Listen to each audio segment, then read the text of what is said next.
नमस्कार दोस्तों कल से रशिया की एक वैक्सीन के बारे में काफ़ी चर्चा चल रही है। जाहिर सी बात है, अगर आप कैंसर से फाइट करने की कोई वैक्सीन बनाते हैं तो ये अपने आप में एक बड़ी बात हो जाती है, एक चमत्कार जैसा लगता है, क्योंकि अभी तक हम सफल नहीं हो पाए। लेकिन यहाँ पर आप देख सकते हो, जो खबरें आ रही हैं, मीडिया में चल रहा है that Russia's Enteromix cancer vaccine shows 100% efficacy in early trials. तो इसको थोड़ा सा समझना पड़ेगा। देखिए क्या है ना कि लगातार सोशल मीडिया पर हर कोई लिख रहा है कि कैंसर से फाइट करने वाली वैक्सीन बन गई, लेकिन क्या रशिया की जो कैंसर वैक्सीन है, क्या ये रेडी फॉर यूज है?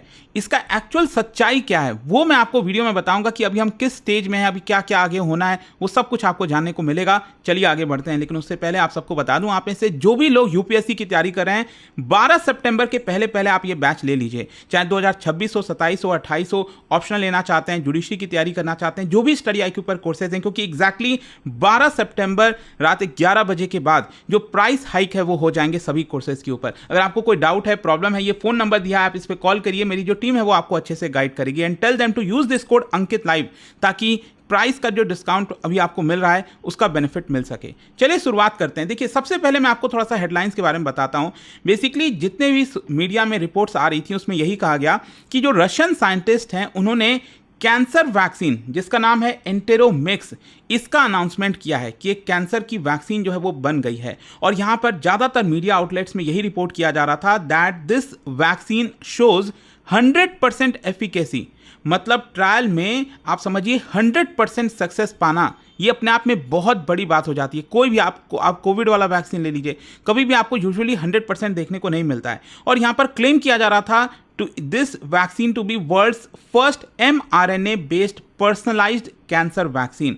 और यहाँ पर इसको डेवलप किया गया है रशिया की ये जो एजेंसी है, federal medical and biological agency, इनके द्वारा। अच्छा, यहाँ पर एक्चुअल इसका मतलब क्या है वो पहले समझ लीजिए। देखो 100% success it basically refers too early stage trial.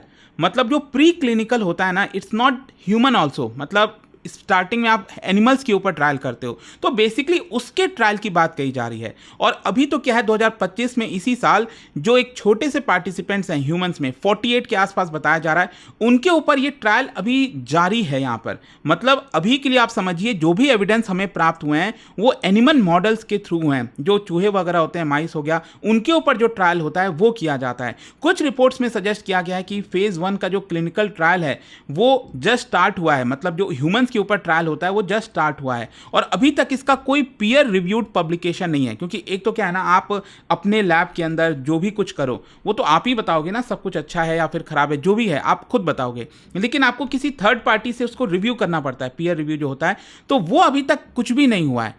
तो ये सबसे इंपॉर्टेंट है आपको समझना कि ये 100% बोलना सक्सेस जो है वो थोड़ा सा यहाँ पर गलत हो जाएगा। खैर यहाँ पर थोड़ा सा मैं आपको कंफ्यूजन भी बताता हूँ। बेसिकली 2 रिपोर्ट सामने आ रही है। ज़्यादातर अगर आप देखोगे तो यहाँ पर कहा गया ये जो वैक्सीन है वो mRNA वैक्सीन है, जो अगेन मैं आपको आगे बताऊंगा। फिर दूसरे कुछ जगह बोला जा रहा है कि ये वायरस बेस्ड थेरेपी है। ठीक है, तो इसमें भी कंफ्यूजन है कि क्या ये दोनों का मिक्स है, क्या चीज़ें हो रही हैं। देखो क्या होता है ना, जो mRNA टेक्नोलॉजी से वैक्सीन बनी होती है वो ज़्यादातर आपको अभी जैसे काफ़ी सारे जो कोविड वाले वैक्सीन थे वो mRNA टेक्नोलॉजी से बने हुए थे। इसमें क्या होता है कि एक जेनेटिक इंस्ट्रक्शन डिलीवर किया जाता है सेल्स में, ताकि जब सेल्स के पास जाएगा वो और जो एक इंस्ट्रक्शन दिया जाएगा तो उसकी वजह से जो ट्यूमर एंटी एजेंट्स होते हैं, ट्यूमर एंटी एजेंट्स, वो आपका प्रोड्यूस होना स्टार्ट हो जाते हैं। और फिर जो आपका इम्यून सिस्टम है वो इससे सीखता है ताकि जो भी कैंसर सेल्स हैं उसको रिकॉग्नाइज करे और उसके ऊपर अटैक करे। तो इस तरह की जो वैक्सीन बनती है उसको हम mRNA बेस्ड पर्सनलाइज्ड वैक्सीन कहते हैं। ये हो गया। फिर दूसरा जो खबर आ रहा है दैट इज वायरल इम्यूनोथेरेपी, मतलब जो वायरस बेस्ड थेरेपी है। ये क्या होता है? बेसिकली इसमें 4 तरह की जो नॉन पैथोजेनिक वायरसेज हैं वो इस्तेमाल किए गए, ऐसा बताया जा रहा है। और जो वायरस है वो बेसिकली आपके ट्यूमर सेल्स पर डायरेक्टली अटैक करता है। तो मेन डिफरेंस आप समझिए, जो mRNA टेक्नोलॉजी है वो एक इंस्ट्रक्शन भेजता है आपके सेल्स में ताकि आपके बॉडी में जो एंटीजेंस हैं, ट्यूमर एंटीजेंस, वो प्रोड्यूस हो। लेकिन ये जो वायरस, इसमें क्या होता है कि जो नॉन पैथोजेनिक वायरसेस होते हैं वो आपके सेल्स में भेजे जाते हैं और वो वायरस क्या होता है, वो ट्यूमर सेल्स को डायरेक्टली अटैक करता है, जिसकी वजह से ट्यूमर फ्रेगमेंट्स जो हैं वो आपके रिलीज होते हैं और उसकी वजह से जो आपका इम्यून एक्टिवेशन है वो हो जाता है। सो हो सकता है कि दोनों का कुछ मिक्स जो है इस तरह से चीज़ें की जा रही हों।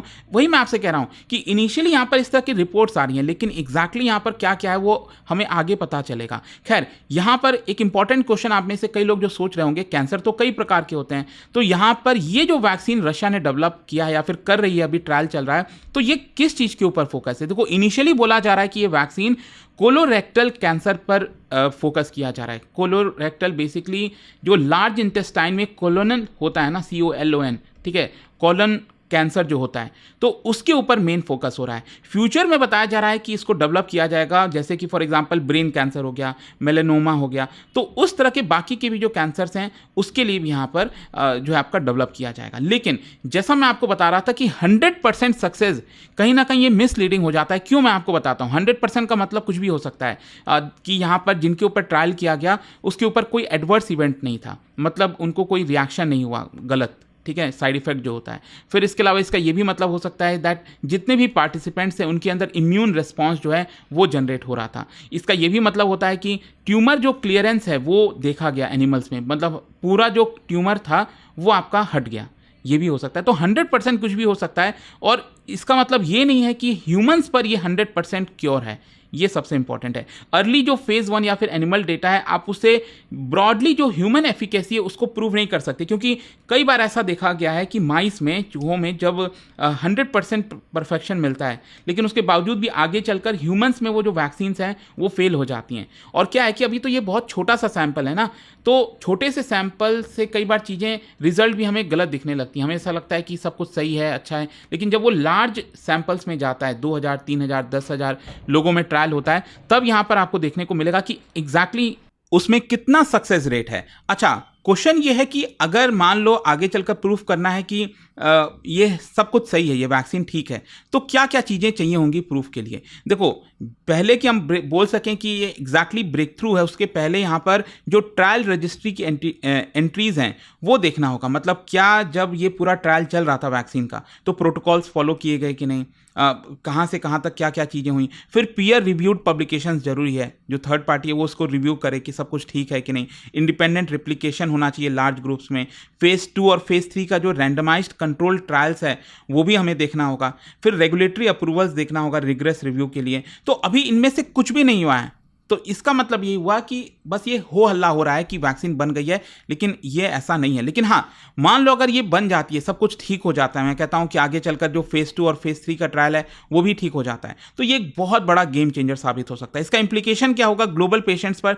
क्या है कि अभी जो ट्रीटमेंट है वो बहुत ज़्यादा हार्श होता है, उसके साइड इफेक्ट्स बहुत होते हैं। कैंसर के आप देखते ही होंगे ट्रीटमेंट्स, कितना ज़्यादा प्रॉब्लम्स होता है, उसके साइड इफेक्ट्स कितने ज़्यादा हो जाते हैं। तो कहीं ना कहीं यहाँ पर जो हार्श ट्रीटमेंट था उससे हम सेफर साइड में चले जाएंगे, तो ये इंपॉर्टेंट है। जहां तक भारत का सवाल है, तो जाहिर सी बात है कि कोलोरेक्टल और सर्विकल कैंसर अगर आप देखोगे भारत के अंदर लीडिंग कॉज ऑफ कैंसर है, कैंसर मोर्टालिटी, जिससे ज़्यादा लोगों की मृत्यु होती है कैंसर से। सो एक प्रकार से पर्सनलाइज्ड कैंसर वैक्सीन अगर हो जाता है तो ये ट्रांसफॉर्म कर देगा पूरी तरह से, कॉस्ट के मामले में, इंफ्रास्ट्रक्चर के मामले में, रेगुलेटरी सपोर्ट के मामले में, हर तरफ। लेट्स सी इसको लेकर क्या होता है। लेकिन हाँ, आप में से कई लोगों के एक और सवाल आ रहे होंगे मन में कि क्या ये इकलौता कैंसर वैक्सीन हैं जो कि बनाया जा रहा है? देखो, ऐसा नहीं है।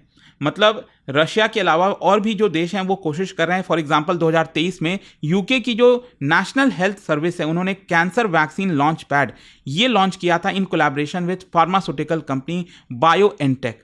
और इनका गोल बेसिकली यही था कि जो mRNA पर्सनलाइज्ड कैंसर वैक्सीन का क्लिनिकल ट्रायल है उसको स्पीड अप किया जाए, ताकि जो लोग डायग्नोज्ड हैं कैंसर से उनके अंदर टेस्ट किया जा सके। दूसरा आपको मैं बता दूं, यूएस की जो फूड एंड ड्रग्स एडमिनिस्ट्रेशन है FDA, उन्होंने भी यहां पर अप्रूवल दिया है अभी तक एक कैंसर वैक्सीन को, या आप देख सकते हो नाम। तो यहां पर क्या है कि ये अप्रूवल तो 2010 में दे दिया गया था प्रोस्टेट कैंसर के लिए। लेकिन ध्यान रखिएगा, ये वाला भी जो वैक्सीन था वो मैक्सिमम किसी पेशेंट को 6 महीने और एक्स्ट्रा जीवित रख सकता है, बस उतना ही उसका सर्वाइवल है, एक्सटेंड कर सकता है उसका लाइफ। तो अभी भी कैंसर के मामले में हम बहुत पीछे हैं, अभी बहुत सारी चीज़ें होनी हैं। कंक्लूजन यही निकलता है कि रशिया का जो एंटेरोमिक्स है वो रिप्रेजेंट करता है काफ़ी अच्छा रिसर्च जा रहा है, एक अच्छे डायरेक्शन में जा रहा है। 100% सक्सेस अभी ह्यूमंस में प्रूव नहीं हुआ है और प्री क्लिनिकल और स्मॉल स्केल पर ही अभी तक हमें देखने को मिला है। तो बॉटम लाइन यही है कि प्रॉमिसिंग है लेकिन अभी प्रूवन क्योर नहीं है। तो देखना होगा आगे क्या होता है, बट आई होप कि आपको सही जानकारी यहाँ पर मिल गई होगी। और जाने से पहले एक बहुत ही इंटरेस्टिंग क्वेश्चन, क्या आप बता सकते हो which of the following cancers is most strongly linked to HPV infection? जो ह्यूमन पेपिलोमा वायरस होता है उससे लिंक्ड इनमें से कौन सा कैंसर है? और इसका जो राइट आंसर आप सब जानते हैं मेरे इंस्टाग्राम पर तो मिलेगा ही, वहां पर अगर आप नहीं, कोई बात नहीं, टेलीग्राम से ले सकते हैं इसका सही उत्तर। और दोस्तों जैसा मैंने आपको बताया, अगर आप यूपीएससी की तैयारी कर रहे हैं 12 सितंबर के पहले जितने भी बैचेस, जो भी बैचेस आप लेना चाहते हो आप उसको अवेल करिए। उसके बाद ये प्राइस हाइक होने जा रहा है। फोन नंबर ये दिया है, आप कॉल करिए, जो टीम है वो आपको अच्छे से गाइड करेगी। दोस्तों स्टडी IQ का P2I फाउंडेशन प्रतिज्ञा इवनिंग बैच 9 सितंबर से शुरू हो रहा है। यह बैच स्पेशली डिजाइन किया गया है 2026 यूपीएससी एस्पिरेंट्स के लिए जिन्होंने अभी शुरुआत नहीं की है या डायरेक्शन और क्लैरिटी के लिए गाइडेंस चाहिए।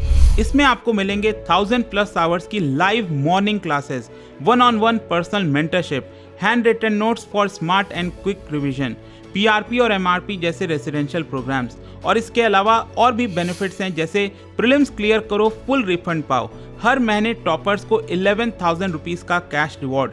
पर दोस्तों बैच स्टार्ट होने में अब सिर्फ कुछ ही दिन बचे हैं। अभी एनरोल करके अपनी यूपीएससी जर्नी को स्ट्रॉन्ग और डिसिप्लिन बनाइए।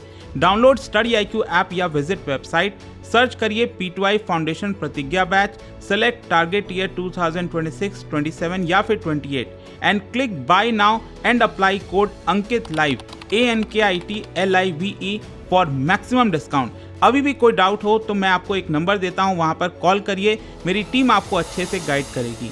नंबर है 092400239293। यह सिर्फ एक कोर्स नहीं, यह है आपके IAS ड्रीम का असली launch pad. Study IQ IAS, आपका सिलेक्शन हमारा मिशन।